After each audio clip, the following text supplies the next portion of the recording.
आनन्दमानन्दकरं प्रसन्नं ज्ञानस्वरूपं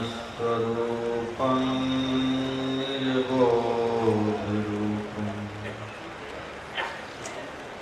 योगीन्द्रमेद्यं भवरोगवैद्यं श्रीमद्गुरुं नित्यमहं नमामि। यस्यां पंकजपरागपरप्रभावात् भूत्वा कृतिमतां श्रुतिमातराम् तं सद्गुरुं सततसर्वसुखं सदग्र्यं वन्दे सदा विमलबोधघनं विचित्रम्। वन्दो गुरुपदकञ्जकृपासिन्धुनररूपहरि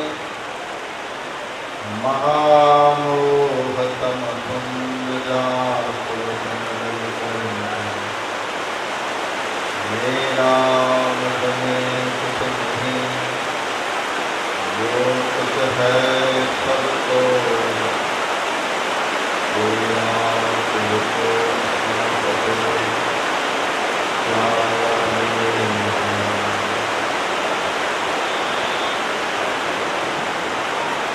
मंचासीन सम्माननीय साधु समाज,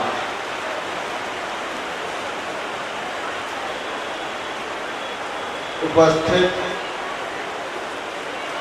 सत्संग प्रेमी सज्जन वृंद, माताओं तथा बहनों,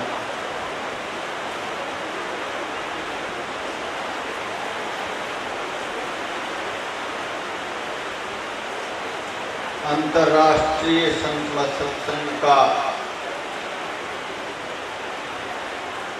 11वां वार्षिक महाधिवेशन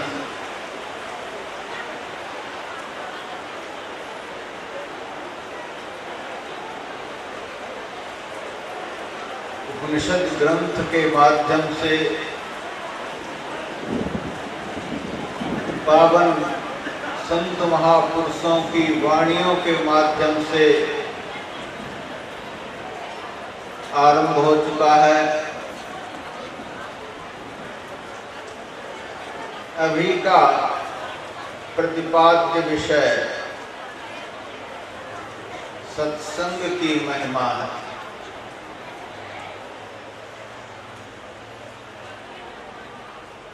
भगवान श्री कृष्ण ने सत्संग को ज्ञान यज्ञ की संज्ञा दी।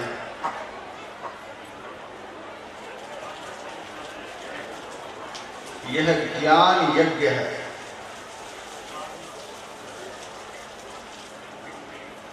अन्य यज्ञों का फल भगवान श्री कृष्ण ने गीता में बतलाया। यज्ञात् भवति पर्जन्यो, यज्ञ करने से भगवान इंद्र प्रसन्न होते हैं और जल की वर्षा करते हैं।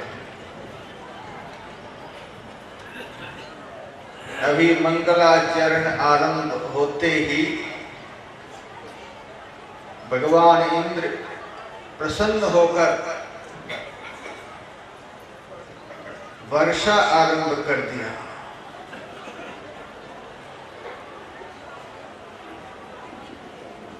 अर्थात ज्ञान यज्ञ आरंभ होते ही स्वर्गस्थ देवता प्रसन्न हो गए।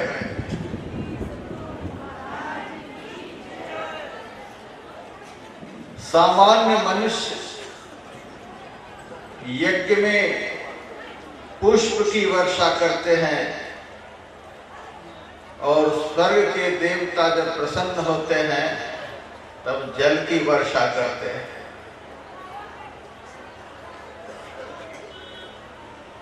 यज्ञ आरंभ होते ही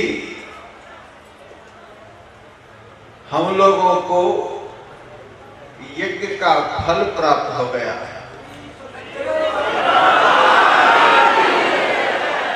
यज्ञात् भवति पर्जन्यो, यज्ञ का फल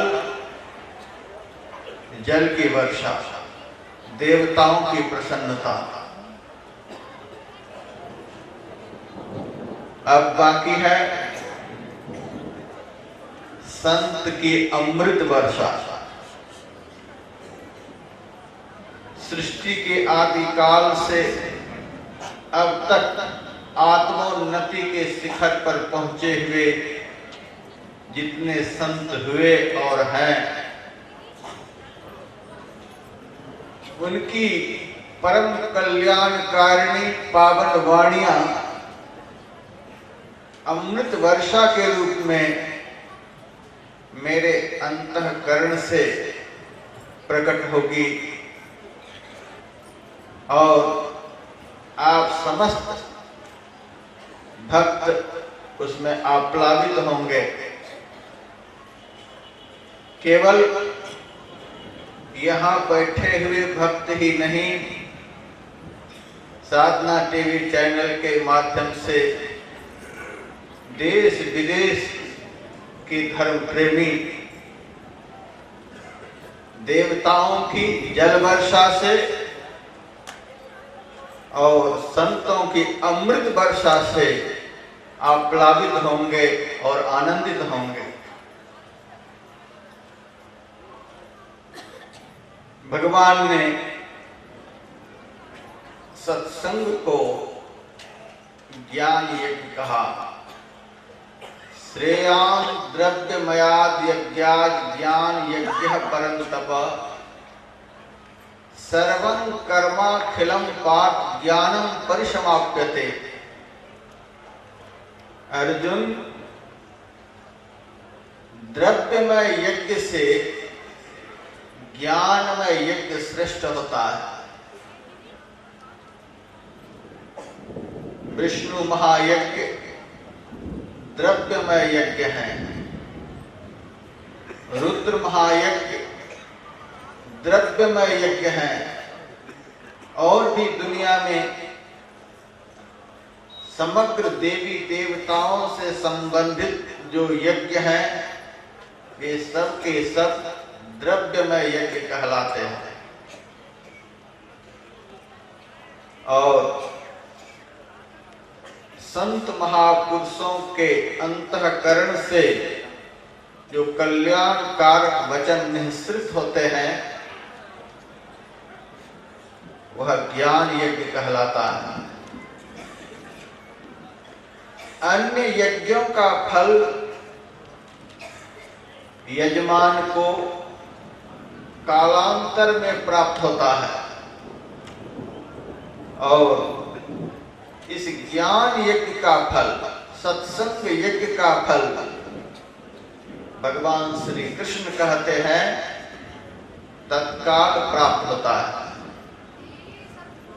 प्रत्यक्षावगमं धर्म्यं सुसुखं कर्तुमव्ययम्, प्रत्यक्ष फल देने वाला, प्रत्यक्ष लाभ प्रदान करने वाला यह सत्संग यज्ञ है, यह ज्ञान यज्ञ है। अन्य यज्ञों से अर्थात द्रव्यमय यज्ञों से कर्म बंधन नष्ट नहीं होता। मनुष्य कृत कर्म समाप्त नहीं होता, लेकिन भगवान कहते हैं सर्वं कर्माखिलं पार्थ ज्ञानम परिसमाप्यते।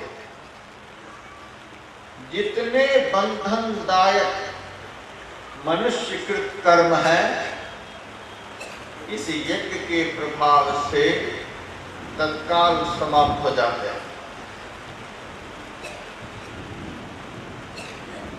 ऐसा भगवान श्री कृष्ण ने ही नहीं कहा,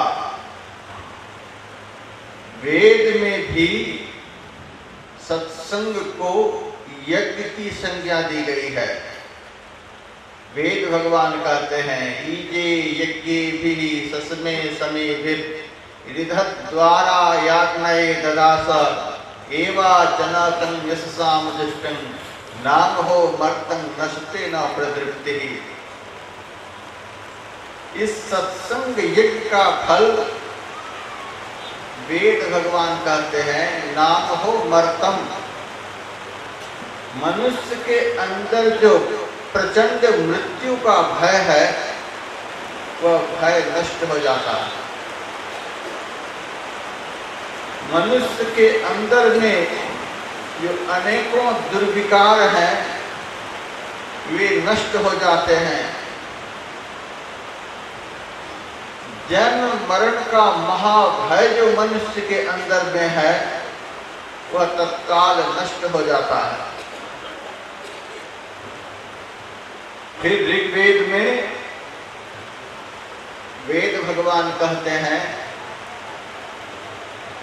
सत्संग संसार का सबसे बड़ा तप है।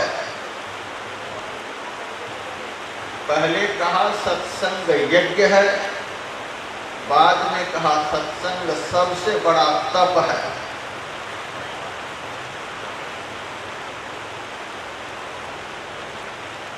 तब इसलिए कहा गया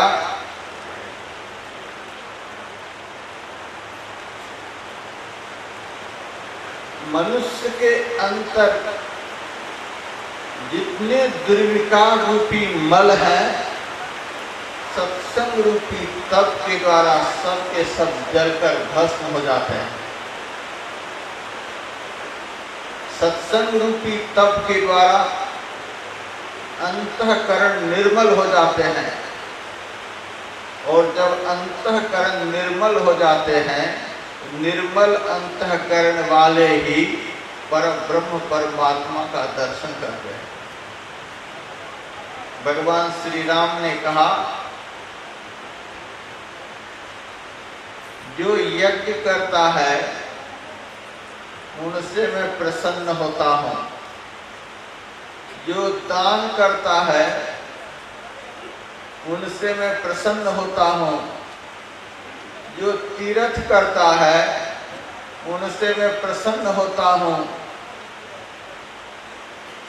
जो तप करता है उनसे मैं प्रसन्न होता हूँ, जो संसार के सारे शुभ कर्मों को करते हैं उनसे मैं प्रसन्न होता हूँ, और जो सत्संग रूपी तप के द्वारा अपने मन को निर्मल बना लिया है उनको मैं प्राप्त हो जाता हूँ।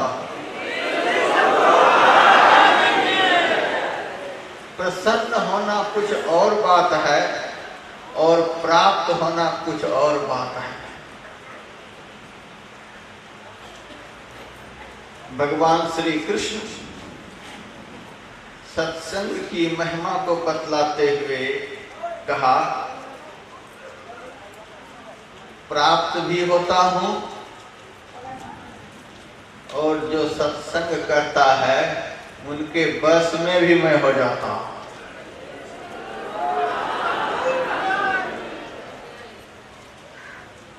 प्राप्त होना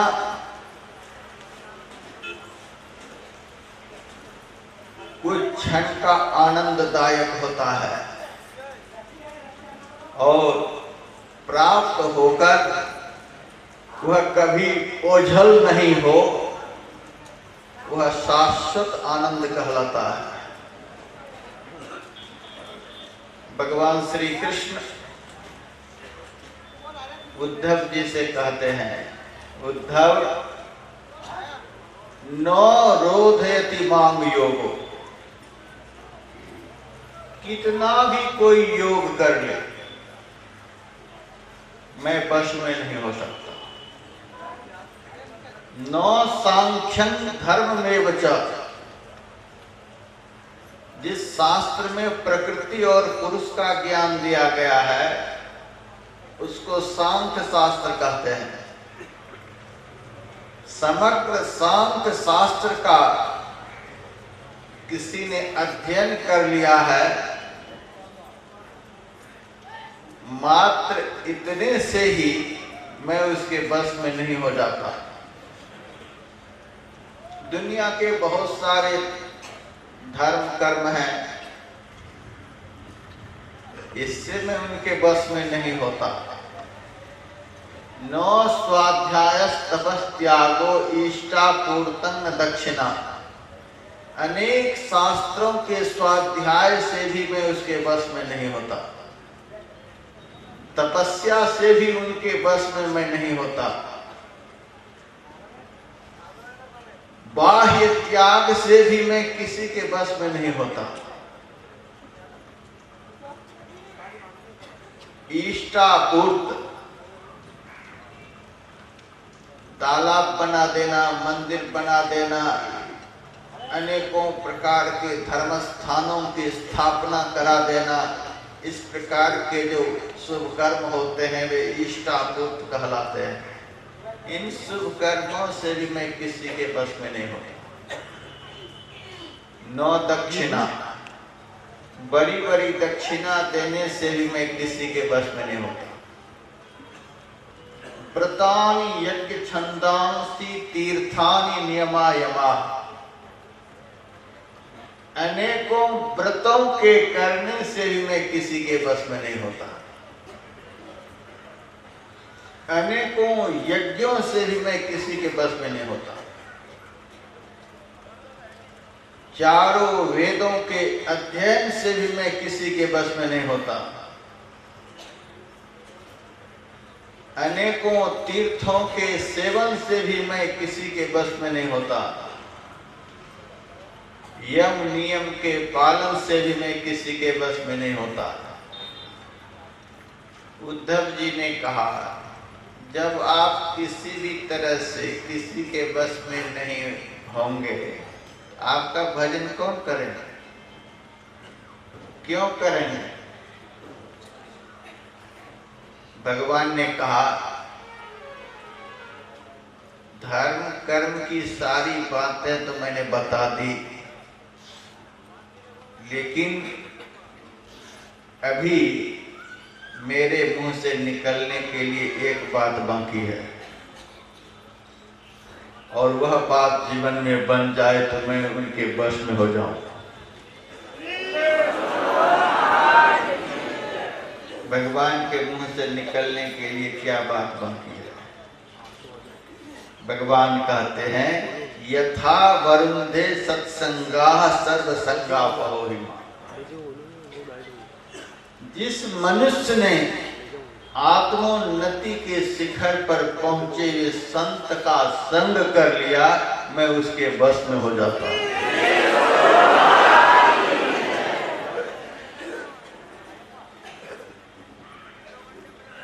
और भगवान वेदव्यास जी ने कहा, सद्यः हृदय वरुध्यते प्रकृतिभिः शुश्रूषुभिः तत्क्षणात्।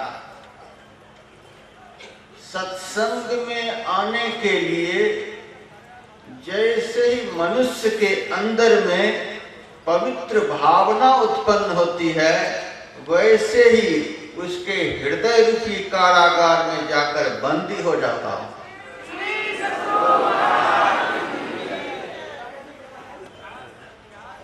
इसीलिए वेद भगवान ने सत्संग को तप कहा। यही एक ऐसा तप है कि मनुष्य को विशुद्ध बना देता है, मनुष्य को निर्मल बना देता है, मनुष्य के अंतःकरण के सारे दुर्विकारों को नष्ट कर देता है। भगवान के लिए उनके अंतःकरण को बंदी गृह के समान बना देता है। भगवान ऐसे भाग्यवान भक्त के हृदय से बाहर नहीं निकल सकते। भगवान को प्रसन्न करने का सबसे बड़ा साधन बना देता है। भगवान को प्रकट करने का सबसे बड़ा साधन यह सत्संग रूपी तप है।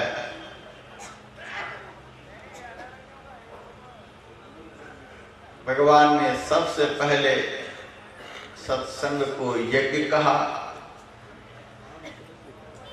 उसके बाद सत्संग को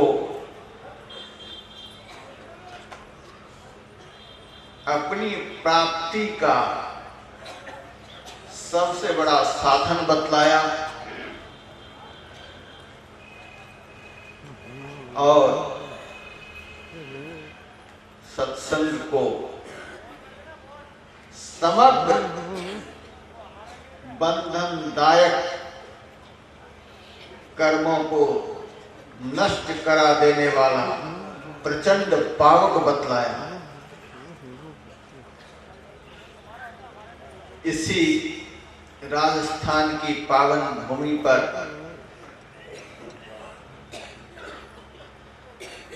संत सुंदरदास जी महाराज का प्रादुर्भाव हुआ है। उन्होंने सत्संग को गंगा बतलाया है। सत्संग गंगा के समान।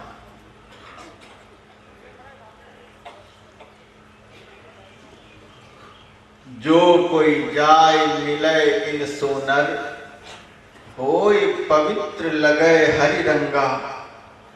दोष कलंक सबय मिट जाय जो, नीचहु जाय सो होत उतंगा। ज्यों कोई नीर मलिन महाअति, गंग मिलत होई जात है गंगा। सुंदर शुद्ध करे तत्काल ही, है जग माहि बड़ो सत्संगा।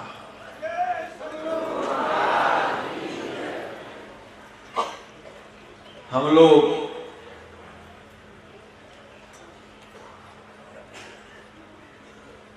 हरिद्वार में जाते हैं, वहां गंगा में स्नान करते हैं।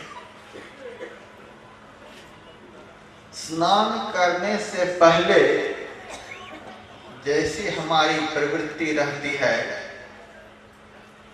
स्नान के पश्चात वह प्रवृत्ति बदलती नहीं है।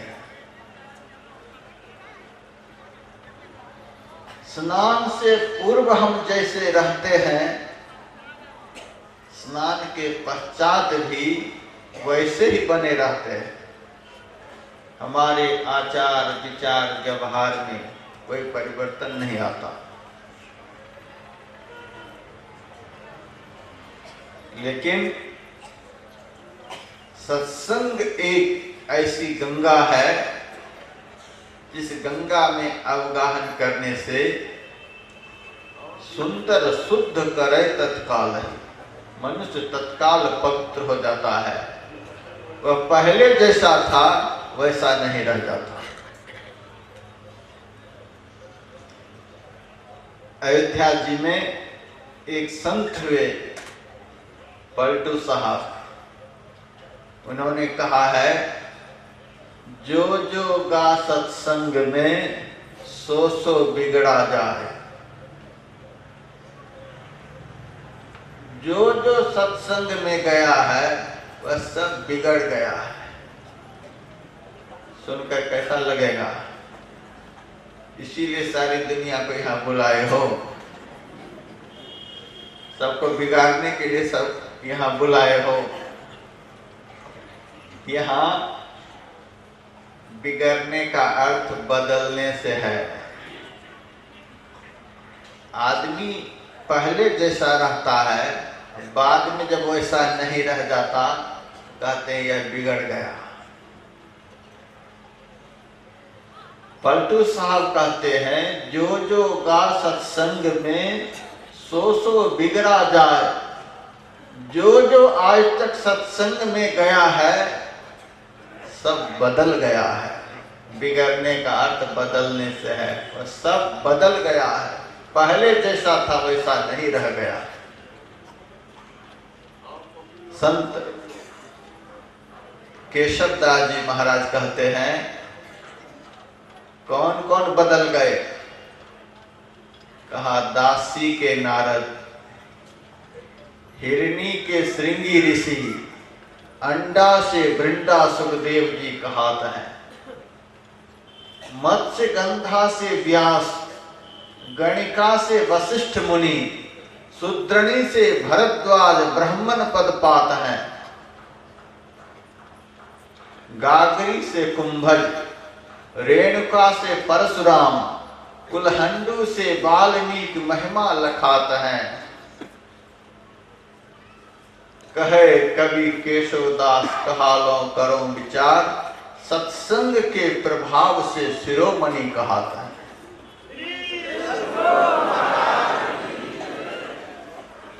संत तुलसीदास जी महाराज कहते हैं, मज्जन फल पेखिए तत्काला, काक हो ही पिक बकौ मरा। सुनी आचरज करे जन कोई, सत्संगति महिमा नहीं गोई। जलचर थलचर नभचर नाना, जे जड़ चेतन जीव जहाना। मति कीरति गति भूति भलाई, जब जहि जतन जहाँ जहि पाई। सो जानव सत्संग प्रभाव, लोकहो वेदन आनो। सब बदल गए, सब बदल गए। पलटू साहब कहते हैं, जो जो गा सत्संग में सो सो बिगड़ा जाए, सो सो बिगड़ा जाए। फूल संग बास समाना, पुष्प वाटिका होकर जब हवा निकलती है तो हवा में खुशबू आ जाती है। पुष्प किसी से कहता नहीं है कि मेरे पास आओगे तो तुम्हें खुशबू मिलेगी। पुष्प के सामने से भी कोई गुजर जाए तो उसको पुष्प की खुशबू मिल जाएगी। हवा में सुगंधी आ जाती है। फूल संग बास समाना, ज्ञानी के संग पड़ा ज्ञान मूर्ख ने जाना। ज्ञानी का संग किसी अज्ञानी व्यक्ति ने कर लिया, धीरे धीरे वह ज्ञानी बन गया। अब वह मूर्ख नहीं रहा, वह बदल कर ज्ञानी बन गया। ज्ञानी का संग परा ज्ञान मूर्ख ने जाना। पारस के पर संग बिगड़ेगा लोहा जाई, लोहा से भा कनक अपनी जाति गमाई। पारस पत्थर का संग किसी लोहा ने कर लिया, लौहपन खत्म हो गया, वह सोना बन गया। अब उसको कोई लोहा नहीं कहेगा।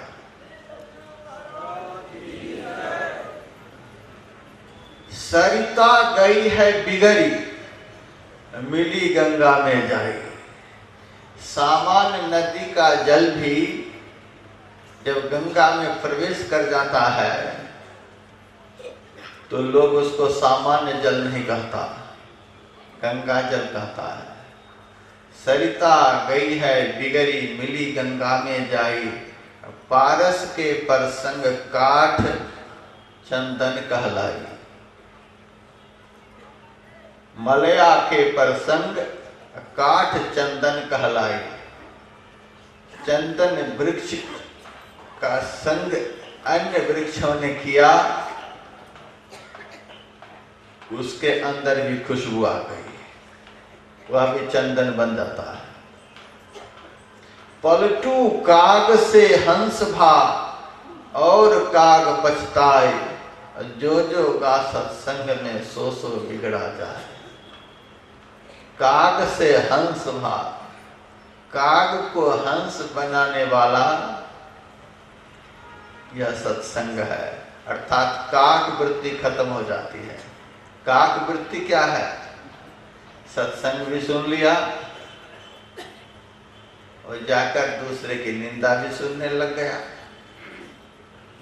दोनों का, जैसे कौवा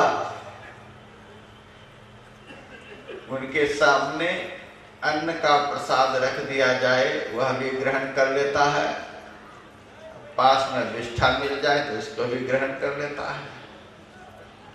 जो दोनों वस्तुओं का आनंद लेता है उसको काक वृत्ति वाला मनुष्य कहा जाता है। जो भोग का भी आनंद लेता है और भजन का भी आनंद लेना चाहता है, उसको काक वृत्ति का मनुष्य कहा गया है। जो समग्र भोगों का आनंद छोड़कर भजन के आनंद में डूब जाता है, उसको हंस वृत्ति का मनुष्य कहा गया है। संत का संग करते करते भोगों का आनंद प्राप्त करने की प्रवृत्ति समाप्त हो जाती है और भगवती आनंद को प्राप्त करने की पावन प्रवृत्ति उनके अंदर में जागृत हो जाती है। इसीलिए कहा पलटू काक से हंस भा और काक पछताए। जो हंस नहीं बन पाया वो सारे जीवन पश्चाताप करते रहता है। तो संत सुंदरदास जी महाराज ने इस सत्संग को गंगा कहा। यह सत्संग गंगा है। आप लोग भले ही भीगे वस्त्र नहीं बैठे हुए हैं, जल की आर्द्रता का आप लोगों को अनुभव नहीं हो रहा है, लेकिन विश्वास करिए कि आप लोग यहाँ गंगा में बैठे हुए हैं।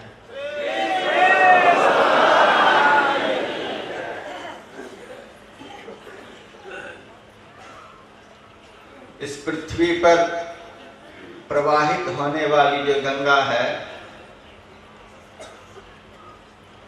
उसमें जब चोर डूब लगाता है तो चोर बनकर ही बाहर निकलता है। सिगरेट पीने वाला डूब लगाता है तो सिगरेट पीते हुए ही बाहर निकलता है। जो जैसा आदमी होता है वह वैसा ही बाहर निकलता है। लेकिन विश्वास करिए कि सत्संग रूपी गंगा में आकर जो डूब लगाता है वह यहाँ से पवित्र होकर बाहर निकलता है, निर्मल होकर बाहर निकलता है। बहुत दिन पहले की बात है, मैं एक जगह सत्संग करने के लिए गया।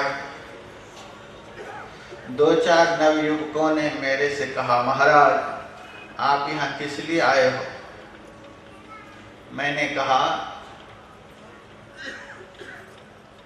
तुम देख रहे हो सामने पंडाल लग रहा है, मेरे नाम से यहाँ बहुत प्रचार प्रसार हो रखा है, और फिर भी तुम पूछ रहे हो यहाँ किस लिए आए हो? वह सब कुछ जानता हुआ भी बार बार मेरे से कहता, महाराज आप किस लिए आए हो? महाराज आप किस लिए आए हो?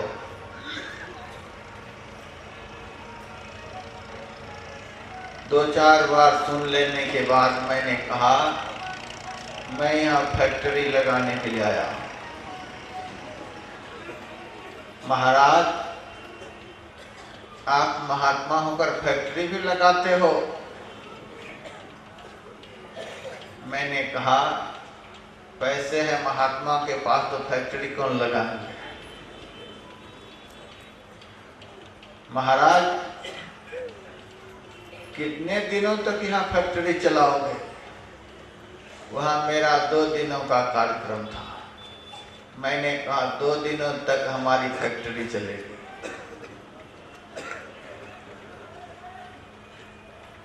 दो दिनों तक आप फैक्ट्री चलाओगे, 2 दिनों में आप क्या बनाओगे?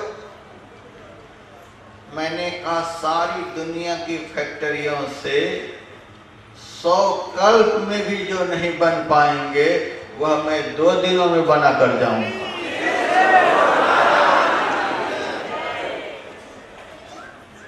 महाराज आप 2 दिनों में क्या बनाओगे? मैंने कहा मैं 2 दिनों में जानवर को आदमी बना कर जाऊंगा। जानवर को आदमी बनाने वाली फैक्ट्री लगाऊंगा। महाराज जानवर को आदमी बनाने वाले इंजीनियर कहाँ से आएंगे? कहाँ से वह इंजीनियर आप फैक्ट्री में ला करके रखोगे?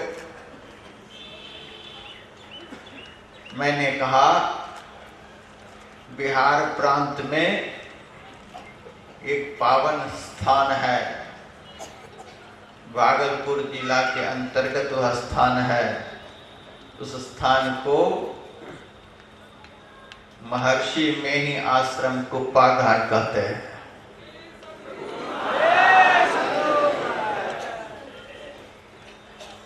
वहीं से संत सदगुरु महर्षि मेनी परमहंस जी महाराज रूपी इंजीनियर आएंगे और जो शरीर से नहीं कर्म से मनुष्य नहीं रह गए हैं, ऐसे को सही मानव बना करके भेजेंगे।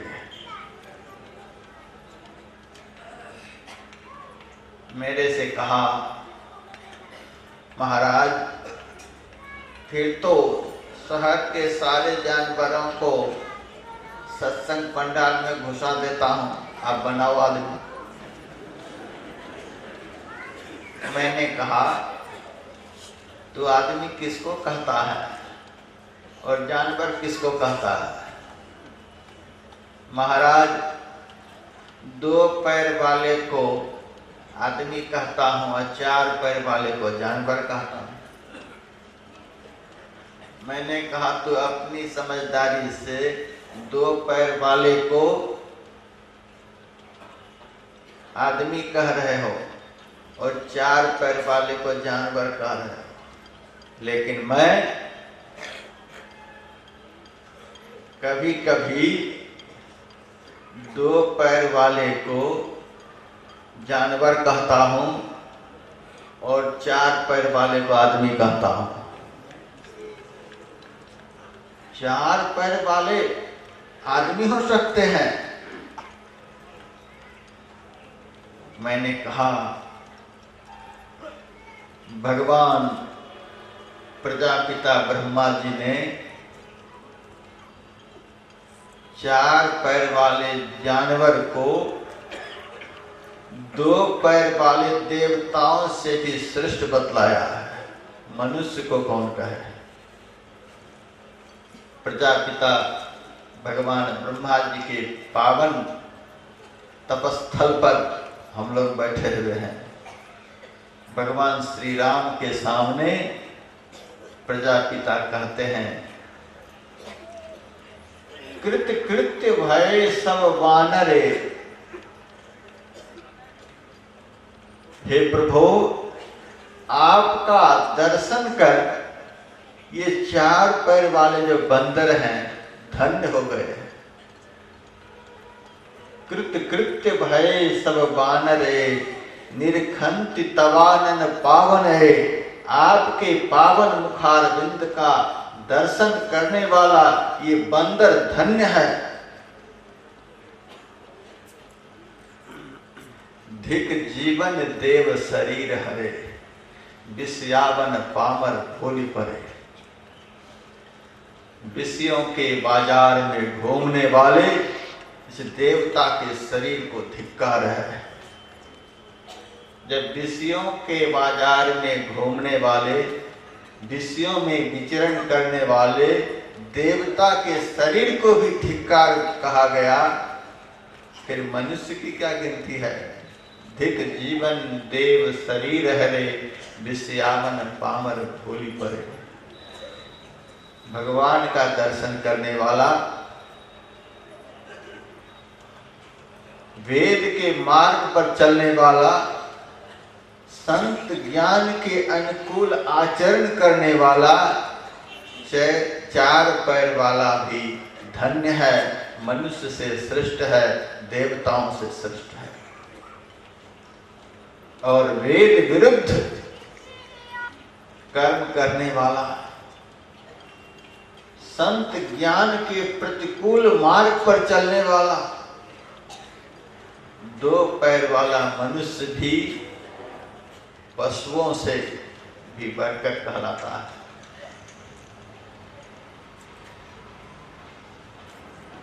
महापुरुषों ने बतलाया, ये शाम न विद्या, जिसके अंदर में मुक्ति प्रदायिनी विद्या नहीं है, जिस विद्या से मुक्ति मिल जाती है, अखंड आनंद प्राप्त हो जाता है, अखंड सुख प्राप्त हो जाता है, अखंड शांति मनुष्य को मिलती है, वह विद्या जिसके अंदर में नहीं है। न तपो, जिस मनुष्य के अंतःकरण में तपस्या का गुण नहीं है, जो तपस्वी नहीं है,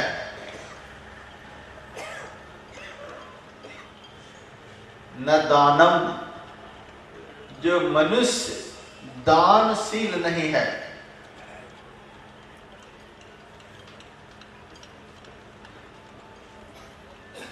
जिस मनुष्य के अंदर में विनम्रता नहीं है, न शीलो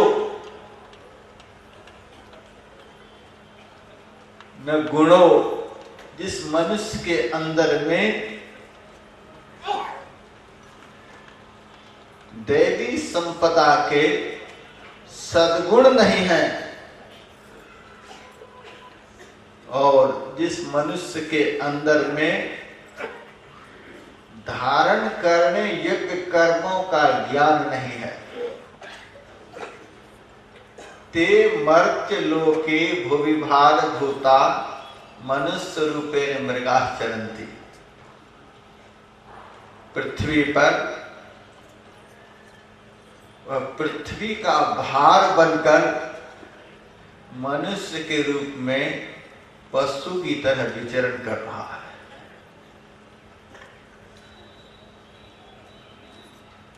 और संत तुलसीदास जी महाराज ने बतलाया, ते नर नरक रूप जीवत जग, भव भंजन पद विमुख अभागी। शरीर तो मनुष्य का है, अब पैर दो हैं,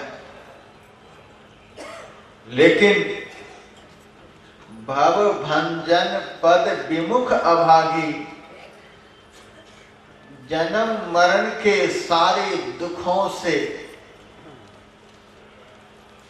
छुड़ाने वाले जो परमात्मा हैं,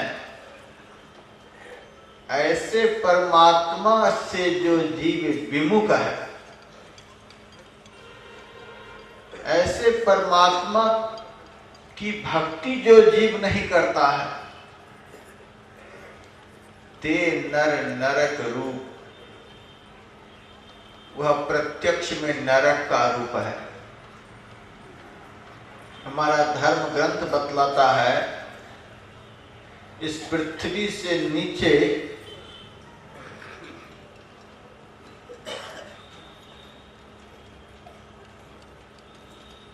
7 अरब 28,000 योजन दक्षिण दिशा में पृथ्वी का जहां अंत है, वहां अत्यंत अंधकारमय नरक अवस्थित है। शिव पुराण में बतलाया गया है। एक नरक तो इस पृथ्वी से नीचे दक्षिण दिशा की तरफ अत्यंत अंधकारमय स्थान में अवस्थित है, जिसका पता भजन नहीं करेंगे तो आगे चलेगा।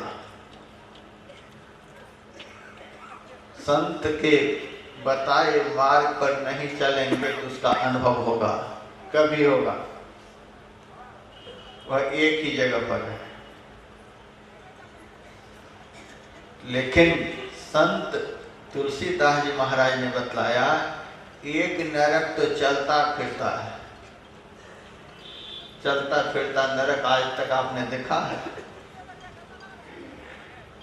तुलसीदास जी महाराज कहते हैं, ते नर नरक रूप जीवत जग, भव भंजन पद विमुख अभागी।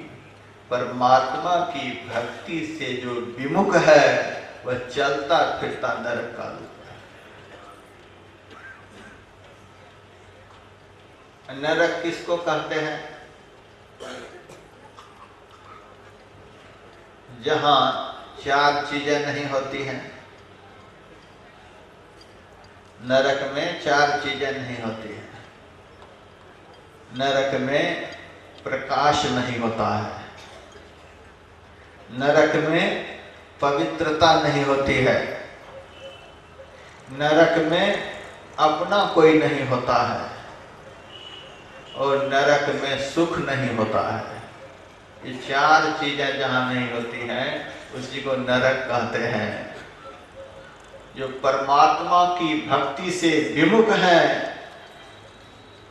और संसार के दुखमय भोगों में लिप्त हैं, ऐसे विषयी नारकी जीव को जो देखता है, ऐसे नारकी मनुष्य को जो देखता है, उनको देखने मात्र से ही प्रकाश का मार्ग अवरुद्ध हो जाता है।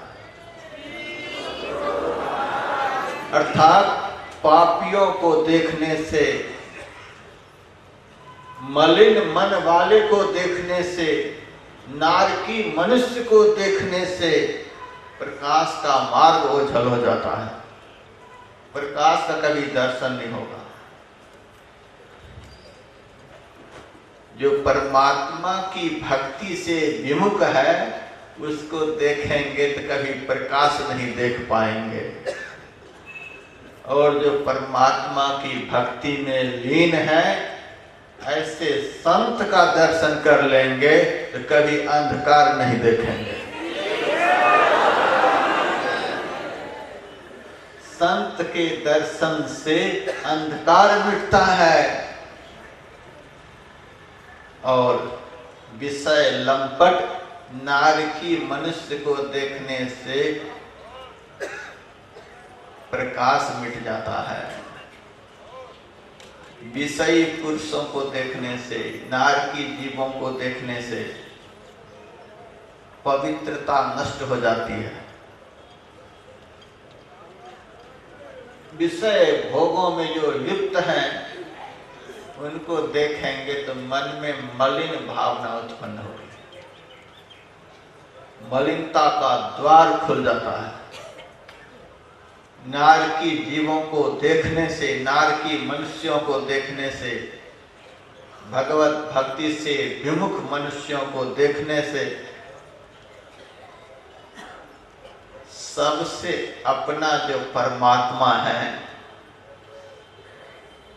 उस परमात्मा से वह विमुख हो जाता है। परमात्मा का दर्शन नहीं कर सकता और सुख का मार्ग अवरुद्ध हो जाता है। नरक में चार चीजें नहीं होती हैं, प्रकाश, पवित्रता, अपना और सुख।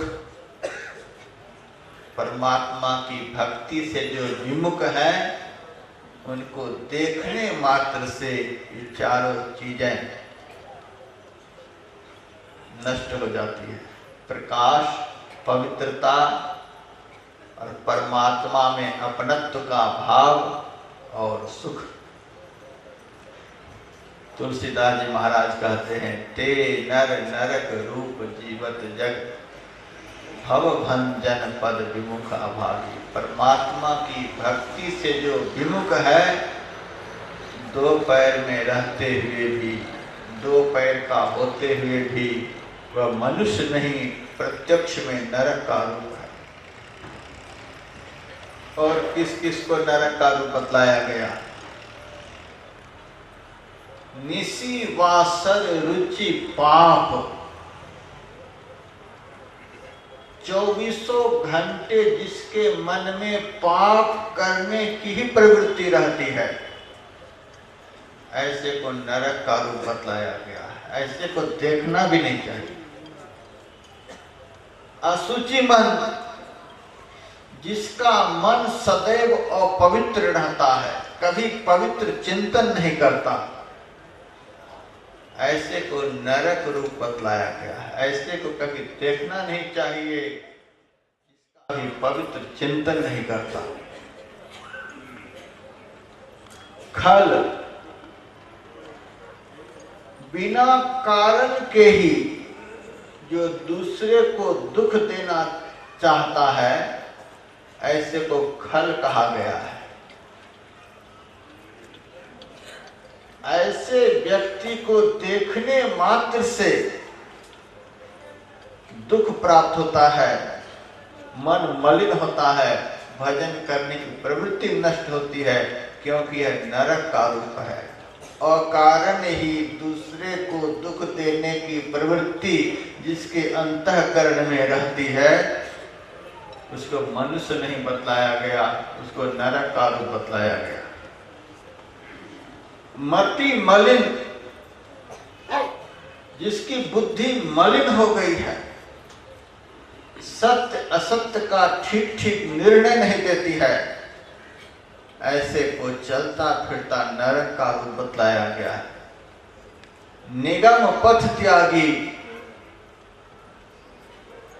ज्ञान मार्ग के विरुद्ध अज्ञानता के मार्ग पर चलने की प्रवृत्ति जिनके अंदर में है, जो ज्ञान के मार्ग पर नहीं चलता, ऐसे को चलता फिरता नरक का रूप बतलाया गया है। वेद ने, शास्त्र ने, ऋषि मुनियों ने जिस मार्ग पर चलने का मनुष्य को आदेश दिया है, उस मार्ग पर जो नहीं चलता, वेद विरुद्ध मार्ग पर चलता है, संत के बताए मार्ग पर जो नहीं चलता है, उसको चलता फिरता नरक का रूप बतलाया गया है। नहीं सत्संग, जो संत का संग नहीं करता, उसको चलता फिरता नरक का रूप बतलाया गया है। भजन नहीं हरि को, मनुष्य शरीर प्राप्त कर जो भगवान का भजन नहीं करता, उसको चलता फिरता नरक का रूप बतलाया गया है। श्रवणन राम कथा अनुरागी, और जो भगवान की पावन लीला कथा का प्रेमी नहीं है, जिसका कान भगवान की पावन लीला कथा को सुनना नहीं चाहता है, ऐसे को चलता फिरता नरक का रूप बतलाया गया है।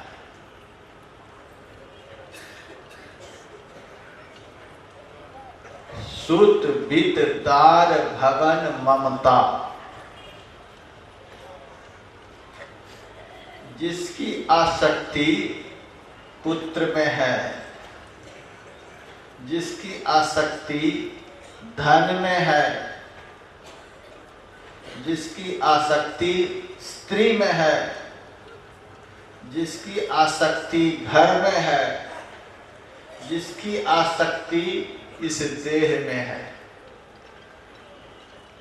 सुत वित तार भवन ममता, इतने चीजों में जिनकी आसक्ति है, उनको चलता फिरता नरक का रूप बतलाया गया है।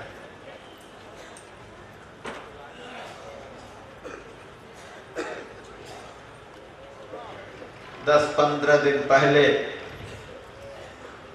कई बार मेरे पास फोन आया, महाराज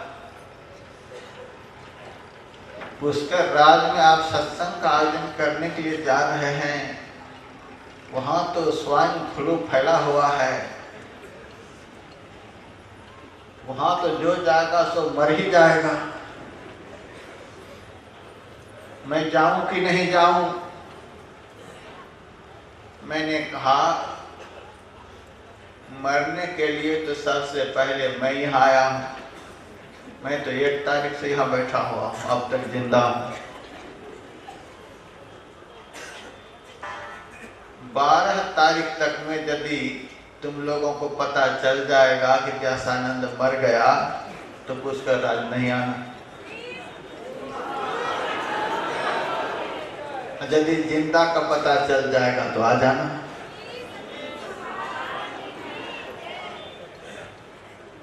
देश विदेश से बहुत सारे भक्त यहाँ आए हुए हैं। क्या आप लोगों को यहाँ मारने के लिए बुलाए हैं?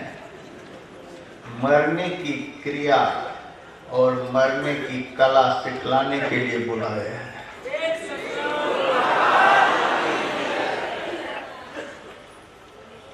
जीवन दान देने के लिए आप लोगों को बुलाए हैं। जिसका आयुष्य खत्म भी हो गया है, उनके जीवन का भी निर्माण करने के लिए यहां बुलाए हैं।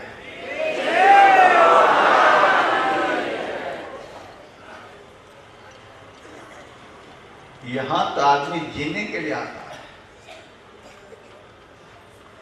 सदगुरु के दरबार में आकर कोई मर जाएगा?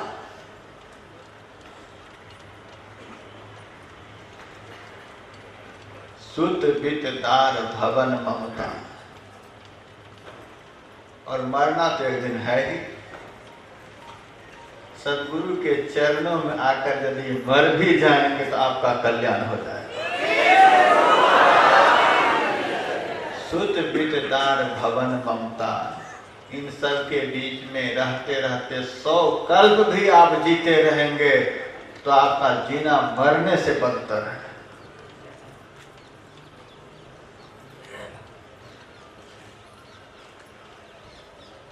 गुरु महाराज की वाणी में है, तन मन आत्म रक्षक है गुरु। गुरु ही के नाम एक लेव है। सच्चे संत सदगुरु जो होते हैं अपने शिष्य के तन की रक्षा करते हैं, लेकिन शिष्य को विश्वास होना चाहिए। तुरंत हवा में हिलने लग जाते हैं। सदगुरु की शरण में आए हैं और तुरंत दुखी हो जाते हैं। एक नंबर में तो तन के लिए ही गुरु महाराज ने बताया। सच्चे संत सदगुरु की शरण में जो शिष्य चला जाता है उनके तन की रक्षा हो जाती है। तन की रक्षा करते हैं। आपका जब तक कल्याण नहीं हो जाएगा, जब तक आपका उद्धार नहीं हो जाएगा, तब तक सदगुरु आपको मरने नहीं देंगे। मन की रक्षा करते हैं, तन की भी रक्षा करते हैं और मन की भी रक्षा करते हैं। आपके मन को विषयों की तरफ जाने नहीं देंगे, आपके मन को भोगों में डूबने नहीं देंगे, आपके मन को अधोगति की तरफ जाने नहीं देंगे। मन की रक्षा करते हैं। और सबसे बढ़कर है आत्मा की रक्षा। आपकी आत्मा को दुर्गति में नहीं जाने देंगे। संत सदगुरु के जो हो गए, संत सदगुरु उनके तन की भी रक्षा करते हैं, उनके मन की भी रक्षा करते हैं, उनकी आत्मा की रक्षा करते हैं। एक बात मैं अपनी तरफ से बोल सकता हूँ। आप लोग व्यापार छोड़कर यहाँ आए हैं, नौकरी छोड़कर आए हैं, रोजगार छोड़कर आए हैं, धन की कमी नहीं हो जाएगी। संत सदगुरु आपके धन की भी रक्षा करते हैं, क्योंकि संत संग का सबसे पहला फल तुलसीदास जी महाराज ने धन की प्राप्ति ही बतलाया है। लहि चारि फल अछत तनु, साधु समाज प्रयाग। अर्थ की प्राप्ति, धन की प्राप्ति, आपके धन की रक्षा। आप बैठे हैं यहाँ और गुरुदेव आपके धन की रक्षा कर रहे हैं। संत संग का आनंद लीजिए। लहि चारि फल अछत तनु। आप भगवान ब्रह्मा जी की शरण में चले जाएंगे तो स्वर्ग का एक फल उठाकर दे देंगे। काम की प्राप्ति, काम रूपी फल देंगे। किसी भी देवी देवताओं के लोक में जाएंगे, किसी भी देवी देवताओं की शरण में जाएंगे, कोई देवता 1 फल देंगे, कोई देवता 2 फल देंगे, कोई देवता सबसे बढ़कर होंगे तो 3 फल देंगे। लेकिन संत देवता ऐसे हैं कि उनकी शरण में जो चले जाते हैं तो ये 4 फल देते हैं। अर्थ की प्राप्ति, धन की प्राप्ति, क्योंकि संत के चरणों में लक्ष्मी का निवास होता है। और मुझे तो इसका बहुत विश्वास है।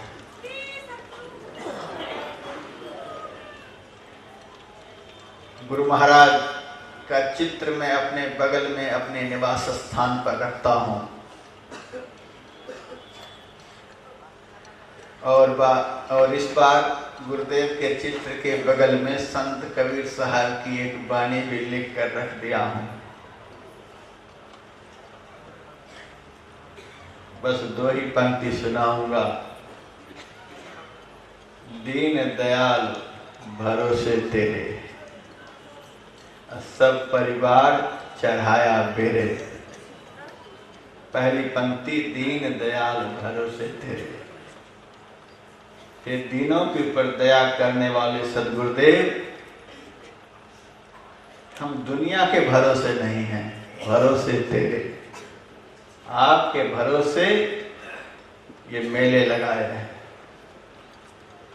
और आपकी कृपा रूपी जहाज के ऊपर सारी दुनिया से भक्तों को बुलाकर बिठा रखे हैं। अब इसका उद्धार करना पड़ेगा आपको। दीन दयाल भरोसे तेरे, सब परिवार चढ़ाया बेरे। आपकी कृपा रूपी जहाज के ऊपर इन सारे भक्तों को बिठा रखे हैं। अब इसको डुबाओ चाहे उद्धार करो। लेकिन मेरा विश्वास है सदगुरु की कृपा रूपी जहाज के ऊपर जो बैठ गया है वह कभी डूबेगा नहीं। दीन दयाल भरोसे तेरे, सब परिवार चढ़ाया बेरे। पूरा विश्वास है सदगुरु के चरणों में लक्ष्मी का निवास है। विष्णु भगवान की तो अर्धांगिनी है लक्ष्मी। पति की बात को पत्नी माने नहीं माने, लेकिन मालिक की बात को नौकरानी नहीं माने, कभी संभव नहीं है। जो कहेंगे संत वही लक्ष्मी को करना पड़ेगा। इतने सारे भक्त घर के काम धंधों को छोड़कर आए हैं, ये काम धंधे को छोड़कर मेरे पास आए हैं, और तुम इनके घर में जाकर इनके काम धंधे को चलाते रहो।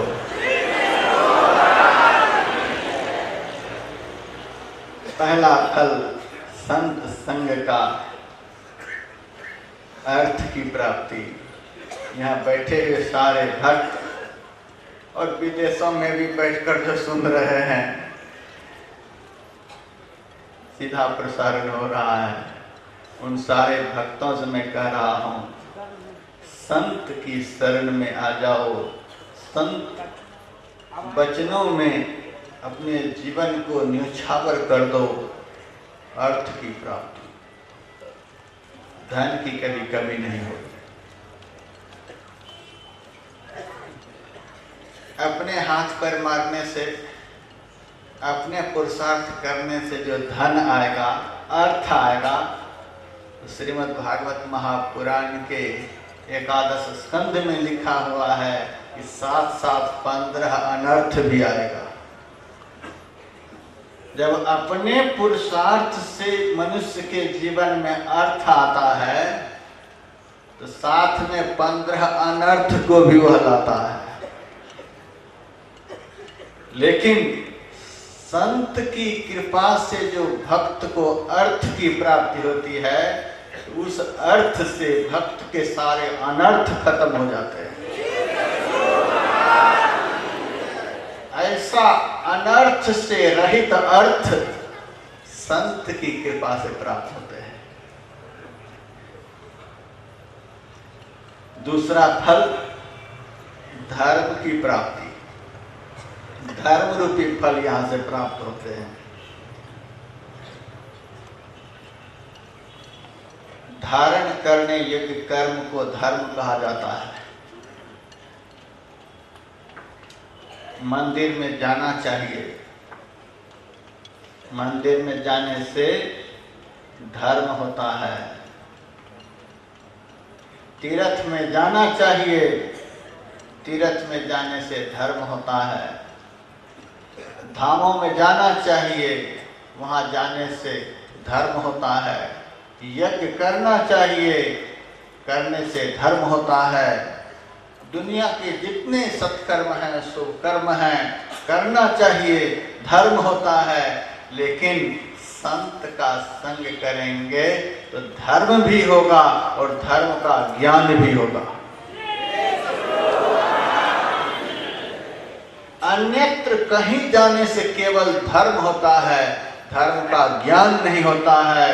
संत की शरण में जाने से, संत का संग करने से धर्म भी होता है और धर्म का ज्ञान भी होता है। धर्म होना कुछ और बात है, लेकिन धर्म का ज्ञान होना कुछ और बात है। मंदिर में जाने से धर्म हो गया, लेकिन आप जो अधर्म करते हैं, 5 अधर्म हैं। झूठ बोलना यह अधर्म है, इसको कोई धर्म नहीं कह सकता। चोरी, इसको कोई धर्म नहीं कह सकता। किसी भी प्रकार के नशाओं का सेवन, इसको कोई धर्म नहीं कह सकता। मन वचन कर्म से किसी को दुख देना, इसको कोई धर्म नहीं कह सकता। और दूसरे की माँ बहनों को बुरी निगाह से देखना, इसको कोई धर्म नहीं कह सकता। इसके अतिरिक्त भी बहुत सारे उपधर्म हैं। दूसरे की निंदा, दूसरे की शिकायत, दूसरे की आलोचना, किसी के प्रति द्वेष भाव रखना, ईर्ष्या का भाव रखना, ये सब उपधर्म हैं। कहीं भी जाने से धर्म तो होगा, लेकिन आपका अधर्म नहीं छूटेगा। मंदिर में गए, धर्म हो गया, लेकिन मंदिर से बाहर निकलने के बाद आप नशा पी रहे हैं तो नशा पीते ही रहेंगे। आप अभक्ष भक्षण कर रहे हैं, वह करते ही रहेंगे। आप चोर हैं तो चोरी करते ही रहेंगे। आप व्यभिचारी हैं तो व्यभिचार करते ही रहेंगे। आप असत्य भाषी हैं तो असत्य भाषण करते ही रहेंगे। लेकिन संत की शरण में आ जाएंगे, संत का संग करेंगे तो धर्म तो होगा ही, लेकिन आपका अधर्म समाप्त हो जाएगा।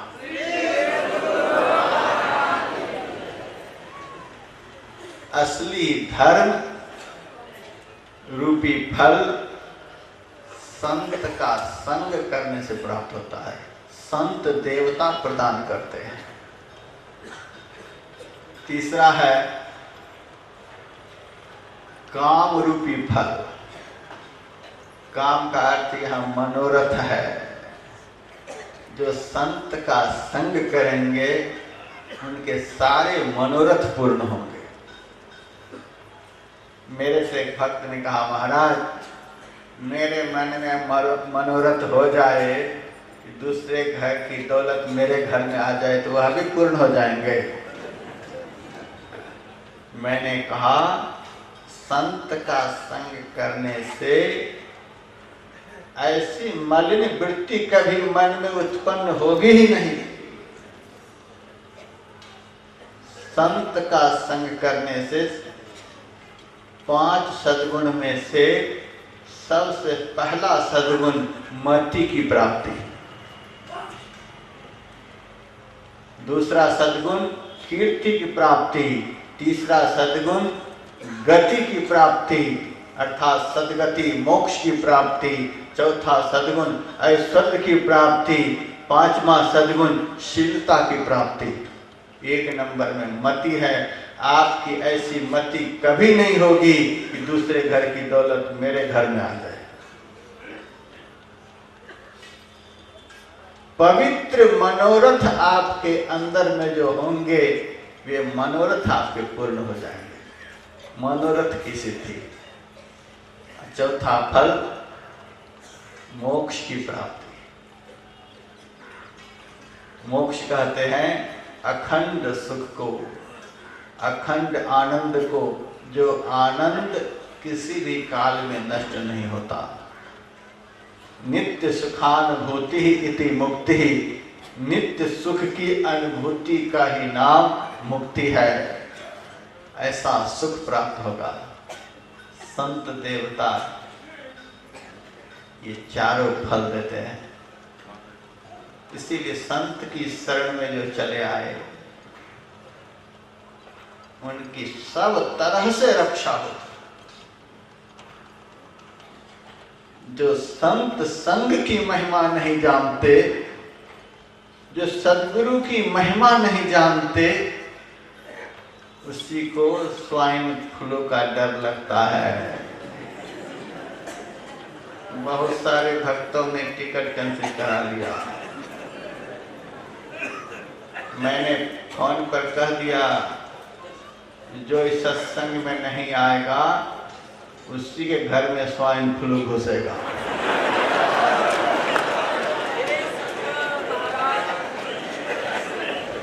इसीलिए हो सके जैसे तैसे जनरल बोगी में भी 16 तारीख तक पहुंच जाऊं।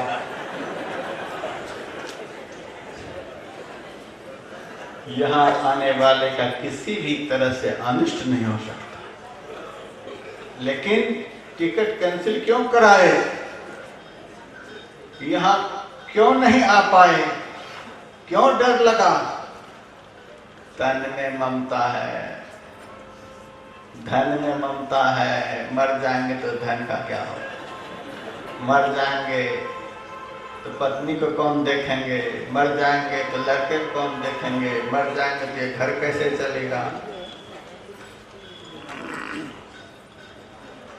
ऐसी प्रवृत्ति जिनके अंदर में है कि मेरा तन खत्म नहीं हो, मेरा धन खत्म नहीं हो, मेरा परिवार खत्म नहीं हो, मेरे लड़के बच्चे खत्म नहीं हो, मेरा स्वास्थ्य खत्म नहीं हो, भले ही धर्म कर्म खत्म हो जाए, सब खत्म हो जाए और ये सब खत्म नहीं हो, इसको आसुरी प्रवृत्ति कहते हैं।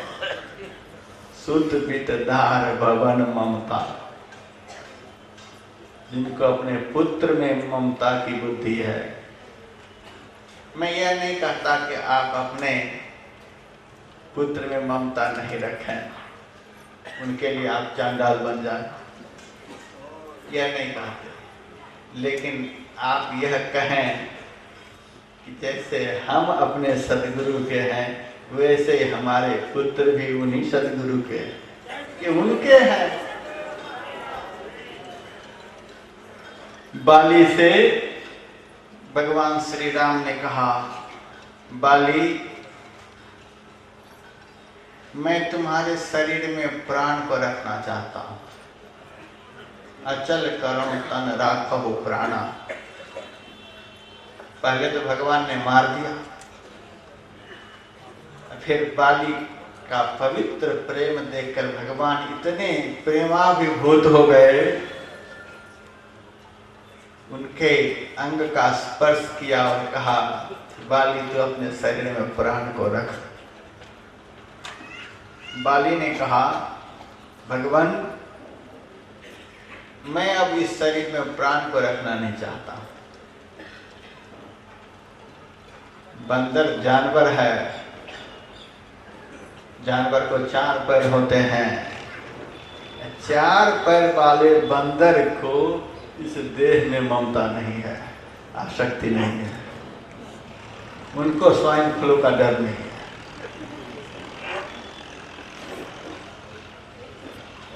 वह तो भगवान श्री राम के तीर से विद्ध होकर अब मरने के लिए जा रहा हूं और सारे संसार को जीवन दान देने वाले परमात्मा कह रहे हैं मैं तुम्हारे शरीर में प्राण को रखना चाहता हूं, तुम शरीर में प्राण को रखो। लेकिन बाली कहता है मैं इस शरीर में प्राण को रखना नहीं चाहता, मुझे जीने की कोई इच्छा नहीं। भगवान कहते हैं नहीं नहीं, मेरी इच्छा है तो अपने शरीर में प्राण को रख। प्रभु यदि आपकी ऐसी इच्छा है, एक शर्त मान लो, फिर मैं इस शरीर में प्राण को रख लूंगा। भगवान ने कहा क्या शर्त है? इसी शर्त पर मैं प्राण को रखूंगा कि वह प्राण इस शरीर से फिर कभी बाहर नहीं निकले। भगवान ने कहा ऐसा तो नहीं होगा, प्राण तो कभी न कभी निकलेगा ही।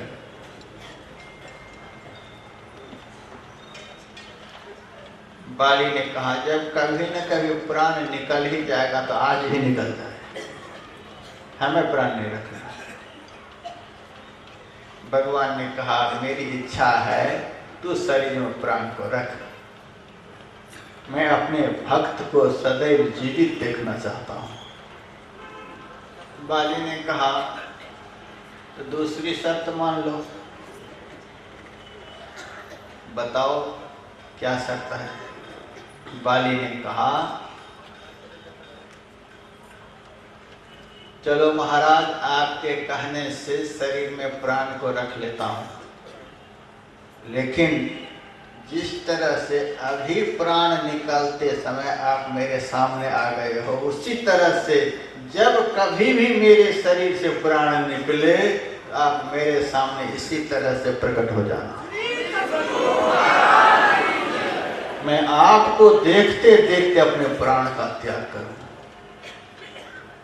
सतगुरु मेरे जीवन की बस एक तमन्ना है, तुम सामने हो मेरे, मेरा दम ही निकल जाए, इस मरने में कोई तकलीफ नहीं। भगवान ने कहा ऐसा भी नहीं हो, यह तो किस जन्म का पुण्य है कि अंत काल में मैं तुम्हारे सामने आ गया हूं। अब ऐसा पुण्य तुम्हारे साथ रहेगा कि नहीं रहेगा संभव नहीं। बाली ने कहा फिर मैं इस शरीर में प्राण को रख नहीं सकता। भगवान कहते हैं मैं बारंबार कहता हूं शरीर में प्राण को रख, प्राण को रख, तो मेरी बात नहीं मानता। बाली ने कहा आप भी तो मेरी बात नहीं मानते। दो दो शर्त मैंने बतला दी लेकिन आप तैयार नहीं हो।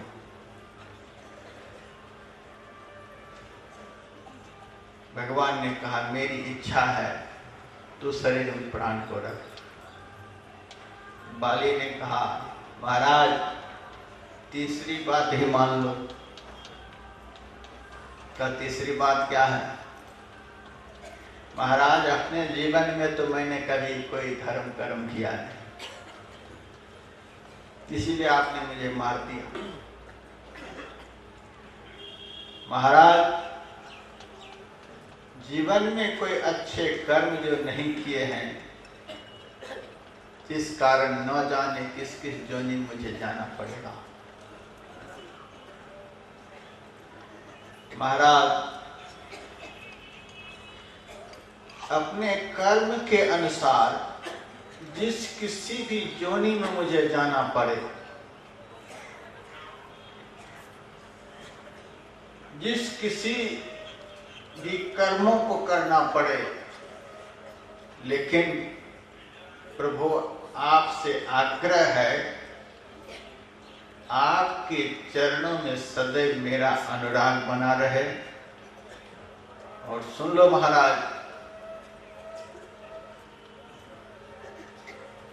मुझे इस शरीर में अब कोई आसक्ति नहीं रह गई है, लेकिन मुझे अपने बेटे में थोड़ी सी आसक्ति है। मेरा बेटा अंगद है, और मेरे सामने खड़ा है। इस बेटा को देखते देखते मैं मर जाऊं, ऐसी भावना मेरे अंदर में नहीं। एक बंदर इस बेटा को देखते देखते मैं मर जाऊं, मेरे अंदर में ऐसी भावना नहीं है। लेकिन महाराज एक भावना है, मेरे इस बेटा को आप बांह पकड़कर अपनी गोद में बिठा लो। आपकी गोद में मैं अपने बेटे अंगद को देखते ही प्राण का त्याग करूं। बस हमारी यही इच्छा है कि मैं तो ऐसा कोई कर्म किया नहीं कि जिससे मेरा उद्धार हो जाए, लेकिन आपकी गोद में जाकर मेरे बेटे का उद्धार हो गया, यह देखकर मेरा हृदय प्रसन्न हो जाएगा। महाराज, मेरे बेटे को आप अपनी गोद में ले लो और मैं देखता हुआ प्राण का त्याग कर दूं। भगवान बड़े प्रसन्न हुए और अंगद की भुजा को पकड़ लिया, अपनी गोद में बिठा लिया। भगवान की गोद में जैसे ही बाली ने देखा कि मेरा बेटा बैठ गया, वैसे उन्होंने देह का त्याग कर दिया।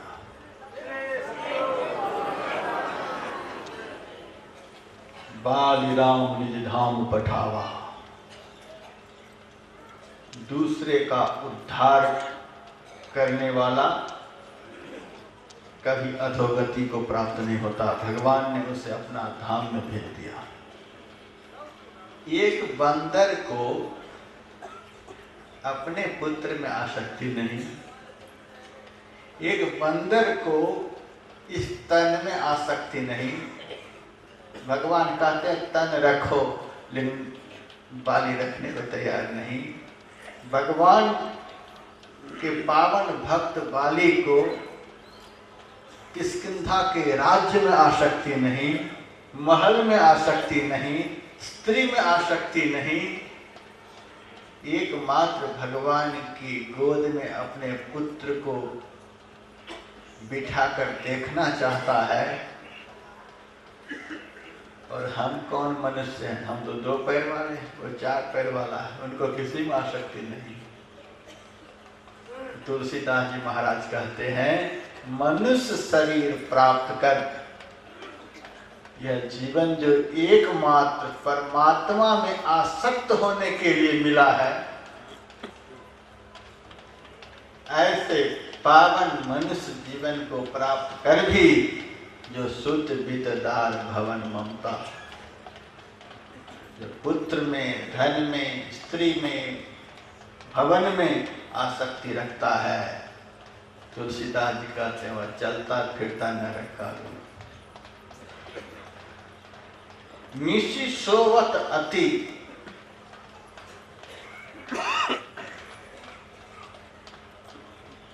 जो रात भर सोए रहता है, जगने का नाम नहीं लेता, रात भर सोने वाले को तुलसीदास जी महाराज ने चलता फिरता नरक का रूप बतलाया। दिन भर जगकर भगवत चिंतन करता हुआ संसार का व्यवहार करते रहना चाहिए और रात भर जगकर मनुष्य जीवन को धन्य बनाने के लिए ईश्वर का ध्यान करते रहना चाहिए। यही मनुष्य जीवन का परम फल है।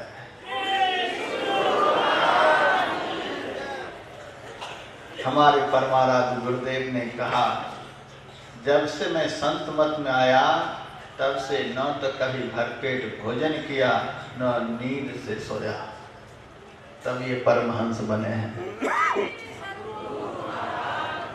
और संत कबीर साहब ने कहा, सुखिया सब संसार खाए अरु सोवे हो, दुखिया दास कबीर जागे अरु रोवे हो। रैन गमाया सोई कर दिवस गमाया खाए, हीरा ऐसा जन्म था कौड़ी बदले जाए। तुलसीदास जी कहते हैं निसी सोवत अति, जो जीवन जगने के लिए मिला। 84 लाख योनियों में जब आपकी नींद नहीं पूरी हुई, एक मनुष्य जीवन में आपकी नींद कैसे पूरी हो जाएगी? जन्म जन्म से मनुष्य के ऊपर सोने का संस्कार पड़ा हुआ है। इस सोने की आदत को छोड़ देने के लिए ही मनुष्य का जीवन मिला है, फिर भी जो इस आदत को छोड़ना नहीं चाहता। निसी सोवत अति, जो दिन रात तमोगुण में ही लीन रहता है, रात भर सोता है, कभी भी उठकर भगवत चिंतन नहीं करता, वह चलता फिरता नरक का रूप है। कभी कभी हम ड्राइवर के बगल में बैठते हैं और झपकियां आ जाती हैं, तो ड्राइवर सचेत कर, महाराज मेरे बगल में बैठे हो, सचेत होकर के बैठो। ड्राइवर क्यों जगाता है? अगर मैं सो रहा हूं तो गाड़ी चलाता रहा। अरे महाराज आप बगल में सोओगे तो हमें भी नींद आने लग जाएगी, गाड़ी एक्सीडेंट कर जाएगी। एक ड्राइवर हमें ज्ञान देता है कि अपने बगल में यात्री को सोने नहीं देता। सोने वाले के बगल में बैठेंगे हमारी गाड़ी सही चलेगी नहीं, गाड़ी एक्सीडेंट होने की खतरा है। उसी तरह से संसार रूपी रात्रि में सोने वाले विषयी लोगों के साथ में आप बैठेंगे तो भजन का संस्कार नष्ट हो जाएगा और भोग में डूबने की प्रवृत्ति जागृत हो जाएगी। तो तुलसीदास जी महाराज ने कहा, जो मनुष्य जीवन प्राप्त कर सोने में ही आनंद मानता है, वह चलता फिरता नरक का रूप है। ऐसे को देखने से भी नींद आने लग जाएगी। बहुत भक्त मेरे से कहते हैं, महाराज मैं जब ध्यान पर बैठता हूं तो नींद आने लग जाती है। मैं उनसे कहता हूं, तू ध्यान में जगने वाले को नहीं देखते हो, सोने वाले को देखते हो, इसीलिए नींद आती है। आंख बंद करके संसार रूपी रात्रि में सोए हुए अपने पुत्र का चिंतन करते हो, अपनी स्त्री का चिंतन करते हो, अपने पति का चिंतन करते हो, अपने भाई का चिंतन करते हो।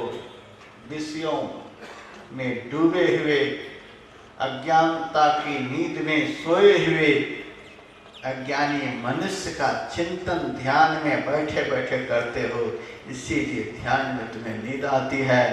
जागृत जिंदा सतगुरु जग में, संत सदगुरु जो होते हैं वे चैतन्यता की मूर्ति होते हैं।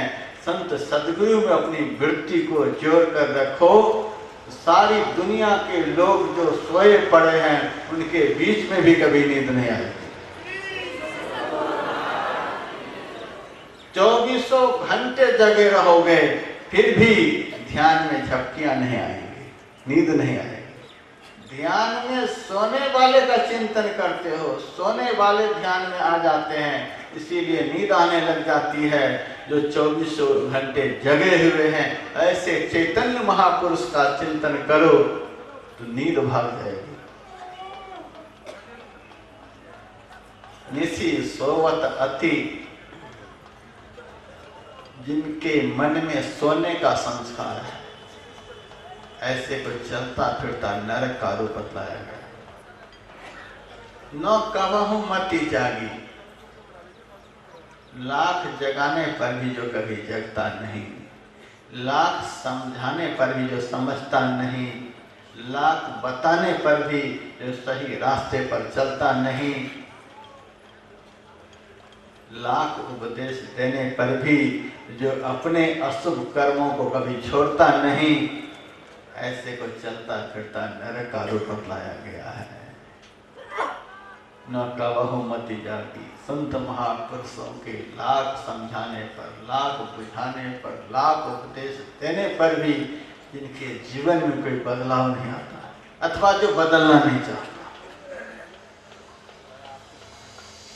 ऐसे को नरक का रूप बतलाया गया है। तुलसीदास हरि नाम सुधा तजी, सठ हठि पियत विषय विष मांगी।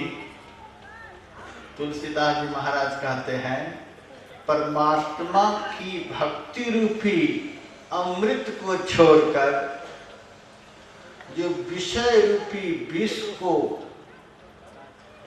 दुराग्रह पूर्वक मांग मांग करके सेवन करता है,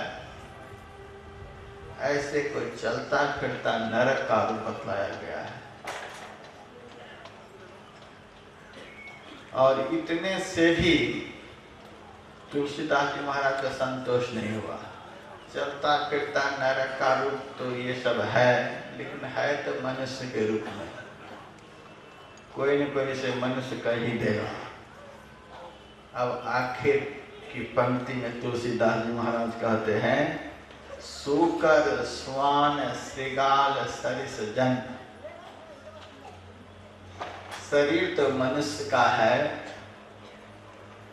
लेकिन वो मनुष्य नहीं है, सूकर के समान है।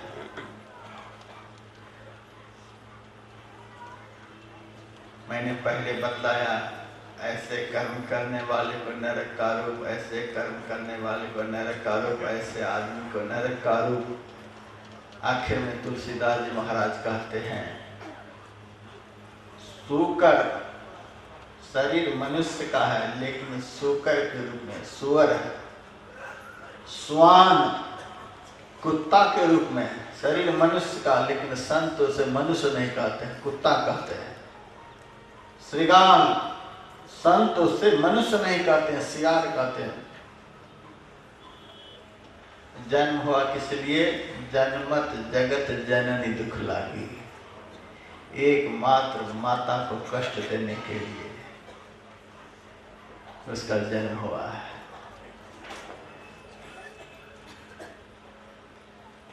तो केवल दो पैर होने से ही हम मनुष्य नहीं बन सकते, मनुष्य नहीं कहला सकते। दो पैर में भी जानवर होते हैं,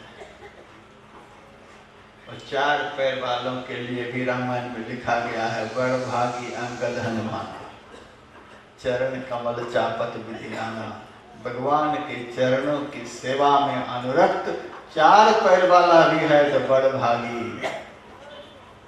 और विषयों का सेवन करने वाला दो पैर वाला भी यदि मनुष्य है तो महा हतभागी है, महा अभागी है।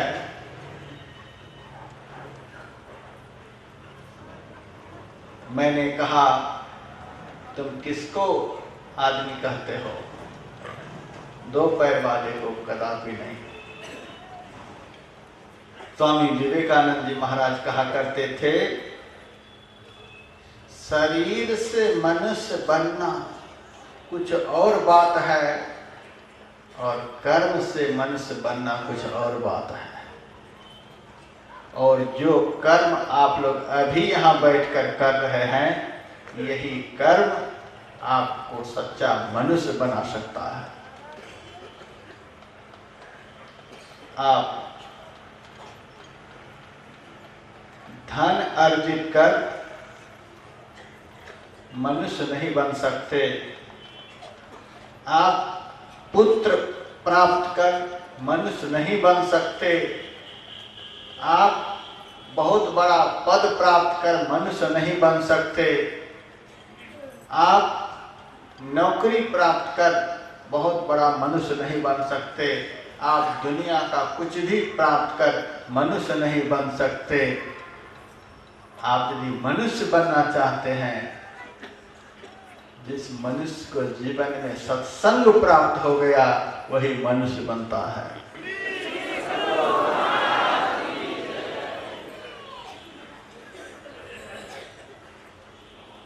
भक्तों की श्रेणी में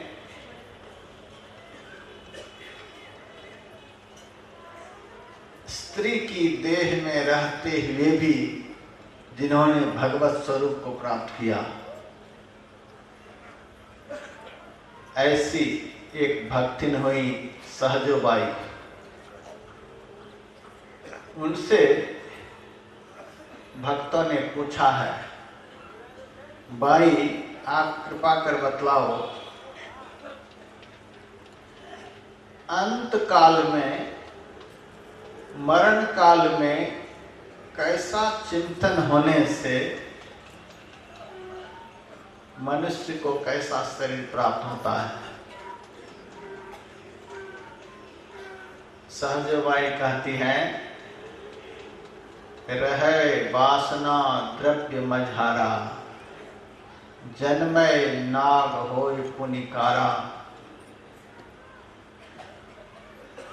धन का चिंतन करते करते यदि किसी का शरीर छूट जाए तो धन कहाँ पहुंचाएगा?